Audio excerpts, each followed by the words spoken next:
Le numérique peut-il aider à améliorer la prévention en santé des personnes les plus fragiles? Que nous disent les études à ce sujet sur le lien entre l'accès au numérique et l'accès aux soins? Je suis en compagnie de Stéphanie Duboucher pour y répondre. Bonjour Stéphanie. Bonjour. Vous êtes la secrétaire générale de la Fondation Roche qui, pour les 2 années qui viennent, s'est fixée comme mission de renforcer la prévention en santé des personnes vulnérables grâce au numérique. Alors, à ce titre, vous avez commandité une étude, c'est la 2e édition, et qui est donc d'un observatoire désormais, sur l'accès au numérique en santé. En général, on s'intéresse à l'accès au numérique, on s'intéresse à l'accès aux soins. Là, vous mêlez les deux. Pourquoi ? Exactement. Donc, la Fondation Roche travaille sur l'accès aux soins des Français et comment améliorer cet accès aux soins à l'heure notamment du virage du numérique qui est opéré dans le système de santé et de s'assurer que ce virage numérique n'accentue pas ou ne crée pas de nouvelles fractures d'accès aux soins sur les territoires.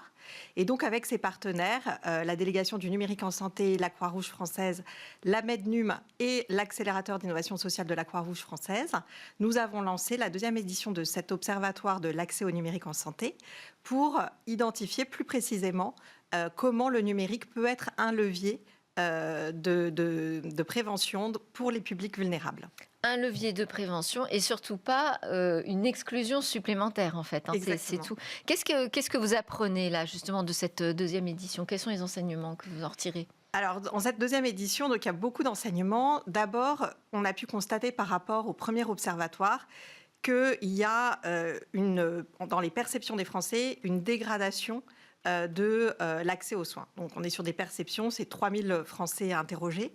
Et par rapport à 2021, donc le premier observatoire, on observe qu'aujourd'hui, 1 Français sur 2 se déclare vivant dans un désert médical, donc perçoit en fait qu'il vit dans un désert médical, contre 37% en 2021. Donc on voit bien qu'il y a un fossé qui se creuse dans les perceptions.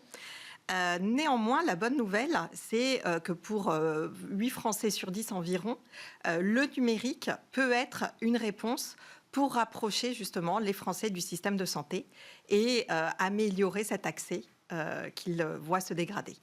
Et alors, vous tirez des profils en fait de Français face à cette question du numérique en santé. Et alors, il y a un profil qui est exclu du système de santé et du numérique. C'est lié les deux ? Non, alors on voit qu'il y a un parallélisme souvent qui se crée entre l'accès aux soins et l'éloignement du numérique, oui. Donc les personnes qui sont isolées globalement. Mais on distingue en fait 3 profils sur les vulnérabilités. Un profil de vulnérabilité économique, un profil de vulnérabilité plutôt médicale, d'accès en fait aux soins et de littératie en santé, et un profil de vulnérabilité numérique. Et alors, certains Français craignent d'être moins bien soignés à l'avenir, faute de maîtriser justement suffisamment ces outils du numérique. Est-ce qu'il y a un risque réel selon vous ?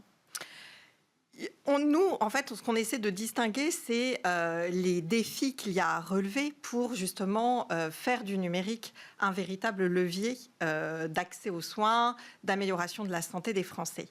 Et dans ces défis, ce qu'on distingue, c'est notamment le besoin d'accompagner les Français.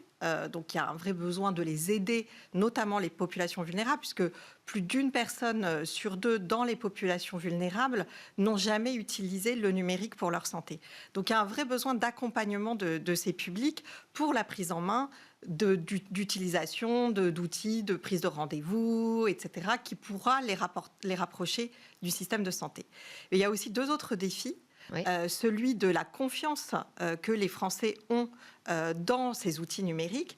Et cela, on le voit, passe très majoritairement par le professionnel de santé qui doit être un prescripteur des outils numériques et pouvoir identifier et guider, orienter les Français dans l'usage des outils numériques dont ils ont besoin, notamment sur les axes de prévention, afin de mieux orienter les personnes sur Et vous pensez à quoi comme outil précisément utile dans la prévention ?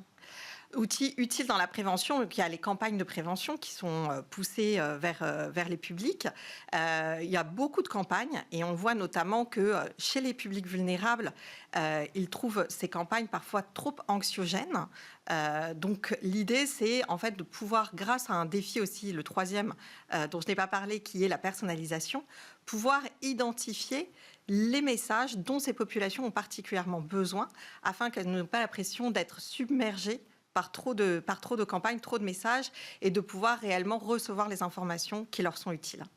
Merci beaucoup Stéphanie Duboucher de nous avoir éclairé sur ce sujet et ces défis à relever. Je rappelle que vous êtes la secrétaire générale de la Fondation Roche. Merci encore. Merci. C'est l'heure, nous, de notre débat sur les nouvelles façons d'apprendre avec le numérique.